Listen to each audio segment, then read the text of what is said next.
மொறுமொறுன்னு onion pakoda செய்ய 6 பெரிய வெங்காயத்தை மெலிசாக கட் பண்ணி வச்சுருக்கேன் நீல வாக்கில்.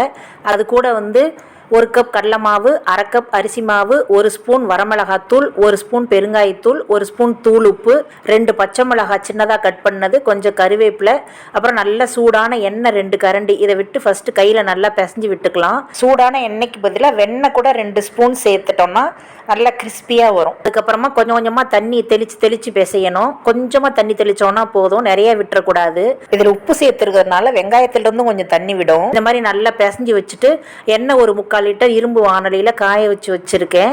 காஞ்சிக்கிட்டு இருக்கு. அதை ஹையிலேருந்து கொஞ்சமாக குறைச்சி வச்சுட்டு அதில் இந்த மாதிரி எடுத்து உதுத்து விட்டு போட்டுறணும். கொஞ்ச நேரம் அப்படியே விட்டுட்டு நல்லா கிளறி விடணும். ஃபுல்லாக பொன்னிறமாக வந்ததையும் நம்ம அரிச்சு எடுத்துடலாம். பாருங்க, ஃபுல்லாக பொன்னிறமாக வந்துருச்சு. இது நம்ம அரிச்சிடலாம். அவ்வளோதாங்க, சூப்பர் டேஸ்ட்டில் மொறுமொறுன்னு கிறிஸ்பியான ஆனியன் பக்கோடா ரெடி.